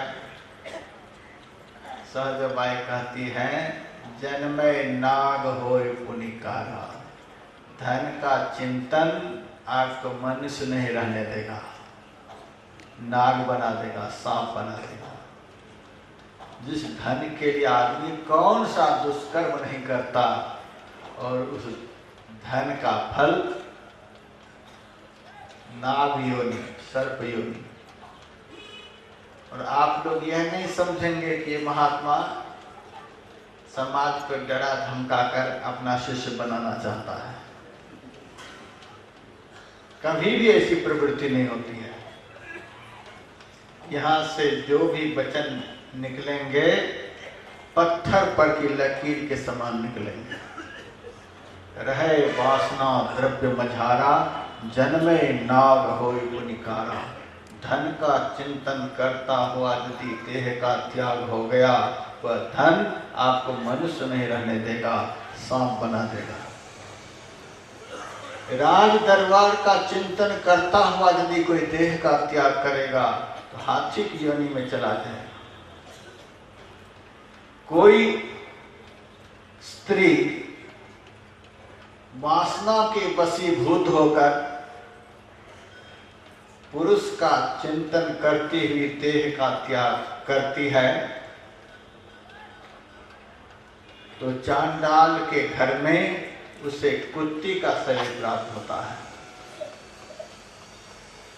कोई पुरुष कामना के वशीभूत होकर स्त्री का चिंतन करता हुआ देह का त्याग करता है तो डोम के घर में कुत्ता का शरीर प्राप्त होता है।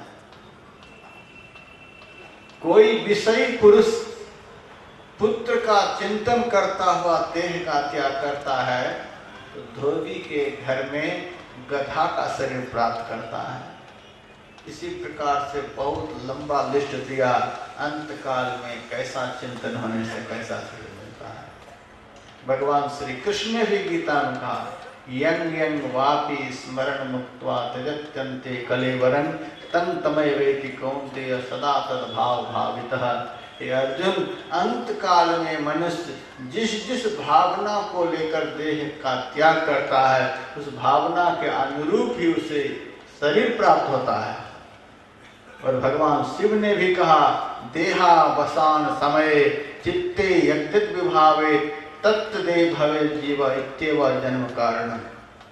देह त्याग के समय चित्त में जो जो भावना जीव करता है वही वही शरीर से प्राप्त होता है, यही जन्म का कारण है। सहजोबाई कहती हैं, अंत काल में जैसा चिंतन होगा उस चिंतन के अनुरूप ही शरीर मिलेगा। भक्तों ने कहा, भाई अब कृपा कर यह बतलाओ, अंत काल में कैसा चिंतन होने से मनुष्य को पुनः मनुष्य का शरीर मिलता है? मनुष्य को मनुष्य बनाने वाला कौन सा चिंतन है? किस तरह के चिंतन होने से आगे आपको मनुष्य का शरीर मिलेगा? सहजबाई कह रही हैं, सुनो, साध संगत की वासना जाघट परगट हो, मानस जन्म सत्संग मिले भक्ति परापत हो। अंत काल में अब प्राण शरीर से निकलने ही वाला है और उसके मन में यह भाव उत्पन्न हो गया, आहा, समग्र तीर्थों का गुरु पुष्कर राज है। प्रयाग को तीर्थों का राजा बतलाया गया है और पुष्कर को समग्र तीर्थों का गुरु बतलाया गया है।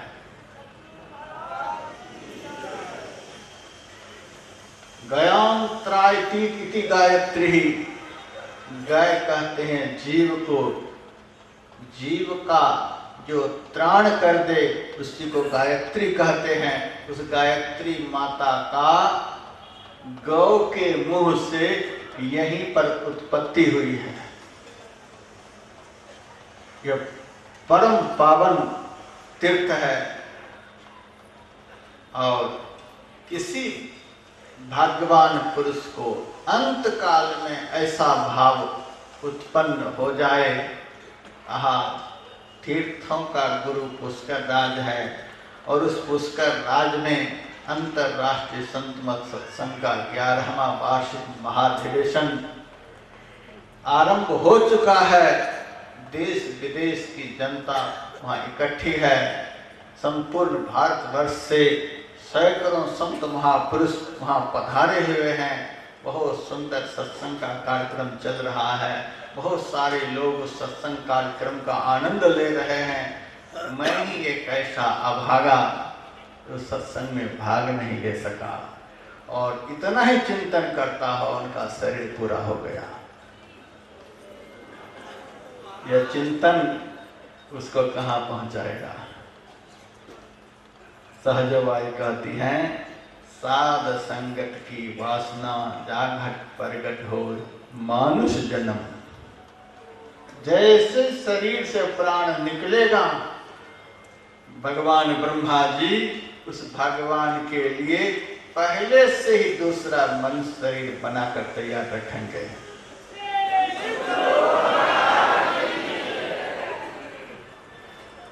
और कैसा मनुष्य का शरीर? पहले जैसा नहीं, पहले से भी उत्कृष्ट। भगवान श्री कृष्ण ने गीता में कहा, नहीं कल्याण कृत कश्चित दुर्गतिं तात गच्छति। जो कल्याण कारक कर्म करते हैं, जो कल्याण के मार्ग पर चलते हैं, यहाँ से अमेरिका का भी रास्ता बना हुआ है, इंग्लैंड का भी रास्ता बना हुआ है, सारी दुनिया का रास्ता बना हुआ है। इस धरती पर 3 मार्ग हैं, एक जल मार्ग, दूसरा थल मार्ग, तीसरा वायु मार्ग। जल के मार्ग पर चलने वाले का कल्याण नहीं बतलाया गया है। जल के मार्ग पर चलेंगे तो आपका कल्याण नहीं होगा। जल मार्ग कल्याण का मार्ग नहीं है। थल मार्ग, ट्रेन चलती है, मोटर गाड़ी चलती है, यह कल्याण का मार्ग नहीं है। इस मार्ग पर चलकर आपका कल्याण नहीं हो सकता। तीसरा है वायु मार्ग। बहुत सारे भक्त यहाँ फ्लाइट से चलकर आए हैं। मैं भी जब सफर करता हूँ देखता हूँ कितने पैसे लोग प्लेन में चलने के लिए लगाते हैं, कितना ताम झाम होता है, तब आदमी जाकर प्लेन में बैठता है। देहात के बहुत सारे लोग प्लेन को धरती पर से देखते हैं, हाँ उस प्लेन पर से तो ना जाने कितने आनंद में लोग यात्रा करते होंगे। लेकिन प्लेन में काम करने वाली जो परिचारिकाएं होती हैं, प्लेन के एयरपोर्ट पर लैंड करने पर भी वो कहती रहती हैं, प्लेन को अच्छी तरह से रुक जाने के बाद ही आप लोग उठेंगे, उससे पहले आप लोग अपनी अपनी सीट पर ही बैठे रहें। फिर भी मैं देखता हूँ जैसे फ्लाइट नीचे उतरती है उठ उठ करके खड़े हो जाते हैं, बाहर निकलने के लिए उतावले। इतने पैसे लगाए, इतना बड़ा बड़प्पन प्राप्त किया कि मैं फ्लाइट से चल रहा हूँ, अब फिर भी निकलने के लिए क्यों परेशान हो रहे हो? शायद वह कल्याण का मार्ग नहीं। कल्याण का मार्ग होता तो बिना कहे बैठे रहते। बहुत पैसे लगाए हैं, क्यों उठे? लेकिन कहने पर भी आप बैठने को तैयार नहीं है, वह कल्याण का मार्ग नहीं। सामुद्रिक जहाज पर भी यात्रा करता हूँ, लेकिन जैसे ही बंदरगाह सामने आता है, लोग उतरने के लिए उतावले हो जाते हैं। कल्याण का मार्ग नहीं। राजधानी शताब्दी से भी चलता हूँ, देखता हूँ जैसे स्टेशन आती है, राजधानी से तो अंदर में ही सूचना होती रहती है, अब अगला स्टेशन आने वाला है, आने वाला है। सूचना से पहले से गठर तैयार है, उतरने के लिए आदमी तैयार हैं। थल मार्ग भी कल्याण का मार्ग नहीं है। संत का बतलाया हुआ जो मार्ग है यथार्थ में, वही कल्याण का मार्ग है। संत के मुख से जो वचन निकलते हैं, उस वचन के अनुरूप जो आचरण करते हैं, वे ही कल्याण के मार्ग पर चलते हैं। भगवान श्री कृष्ण ने कहा, नहीं कल्याण कृत कश्चित् दुर्गतिं तात गच्छति। जो कल्याण के मार्ग पर चलते हैं, उसकी अधोगति, उसकी दुर्गति कभी भी नहीं होती है। आप लोग कल्याण के मार्ग पर चल रहे हैं, ऐसा नहीं कि खड़े हैं, चल रहे हैं। सत्संग वचन को सुन रहे हैं, इसमें आपका प्रेम बढ़ता जा रहा है, आप कल्याण के मार्ग पर चल रहे हैं। इस मार्ग पर चलते चलते यदि आपका शरीर पूरा हो गया तो क्या होगा? भगवान श्री कृष्ण कहते हैं, प्राप्य पुण्य कृता लोका निषित्वा शाश्वती समा शुचीनाम श्रीमतांगे योग भ्रष्टो भिजायते अथवा योगिनामेव कुले भवति धीमताम एतद् दुर्लभतरम लोके जन्म यदीदृशा। इस कल्याण के मार्ग पर चलते चलते, इस कल्याण के मार्ग का चिंतन करते करते यदि किसी का शरीर पूरा हो जाएगा, इससे भी बढ़कर शरीर आपको मिलेगा, जिस शरीर की सारी दुनिया पूजा करती है। यहां से सीधा आपका प्रमोशन होगा स्वर्ग, स्वर्ग में जाएंगे, देवता का शरीर मिलेगा, सारी दुनिया आपकी पूजा आराधना उपासना करेगी, ऐसा शरीर मिलेगा। लेकिन उस देवता के शरीर से आपका पुण्य बढ़ नहीं सकता।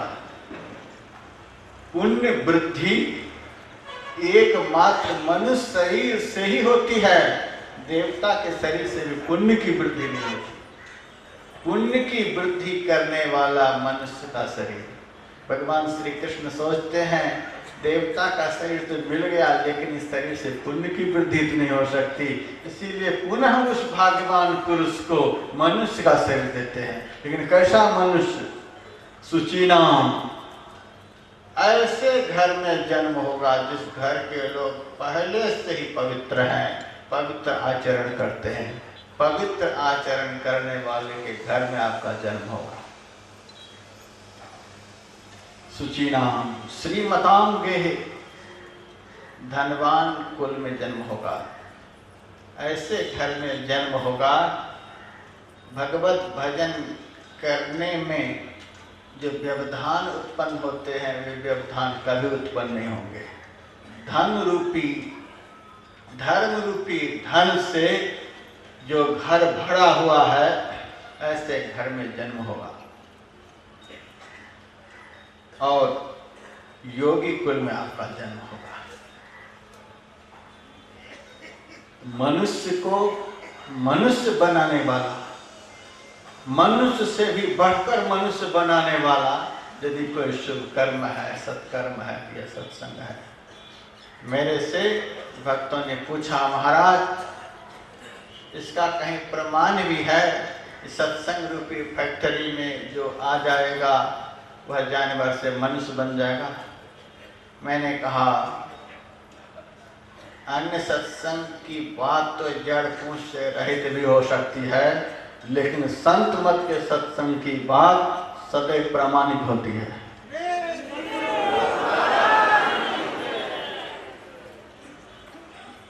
और जिस भूमि पर हम बैठे हुए हैं, इसी भूमि पर संत दादू दयाल जी महाराज का जन्म हुआ है, अवतार हुआ है। दादू दयाल जी महाराज का वचन प्रमाण के रूप में बोलकर मैं प्रवचन को समाप्त करूंगा। सद्गुरु पशु मानुष करे। सच्चे संत सद्गुरु में वह ताकत होती है जो उनकी शरण में आ जाते हैं। जो कर्म से मनुष्य बन चुके हैं, कर्म से पशु बन चुके हैं, ऐसे पशुवत आचरण करने वाले को वे मनुष्य बना देते हैं। मानुष था सिद्ध सोच। यदि कोई मनुष्य बनकर यहाँ सत्संग में आएंगे, इस फैक्ट्री में भाग लेंगे, अणिमा महिमा गरिमा लगिमा प्राप्ति प्राकाम ईशित बसित अष्ट सिद्धि प्राप्त पुरुष आपको बना देंगे। और यदि सिद्ध पुरुष बनकर आप सत्संग में बैठेंगे तो संत सद्गुरु रूपी इंजीनियर आपको सिद्धि प्रदान करने वाले देवता बना देंगे। सिद्धि प्रदान करने वाले देवता बनकर यदि सत्संग में बैठेंगे तो देव निरंजन हो। दादू दयाल जी महाराज कहते हैं संत सद्गुरु आपको ब्रह्म बना देंगे। पशु से मनुष्य शरीर में, मनुष्य शरीर से सिद्ध पुरुष के शरीर में, सिद्ध पुरुष के शरीर से देवताओं के शरीर में, देवता के शरीर से निकलकर आप ब्रह्म में लीन हो जाएंगे। संत सद्गुरु इस फैक्ट्री में लाकर आपको पशु से मनुष्य, मनुष्य से सिद्ध, सिद्ध से देवता और देवता से भगवान बना देंगे। इससे बढ़कर लाभ क्या हो सकता है? यह लाभ आप लोग लेते रहें। देश विदेश में बैठे बैठे धर्म प्रेमी जो सुन रहे हैं उनसे भी मेरा आग्रह है, अपराह्न काल की प्रतीक्षा करें। यहाँ तो बनाने की बात होती है, बिगाड़ने की बात तो होती ही नहीं। आप अपने जीवन को बनाने के लिए अपराह्न काल की प्रतीक्षा करें। फिर 3:30 बजे से 5:30 बजे तक कार्यक्रम चलेगा। उससे पहले से ही भजन कीर्तन भी चलता रहेगा। अब हमारे गायक जी से एक भजन सुन लीजिए, फिर 2 आध्यात्मिक आरतियाँ होंगी। आरती के पश्चात ही यह कार्यक्रम विराम लेगा। ओम शांति।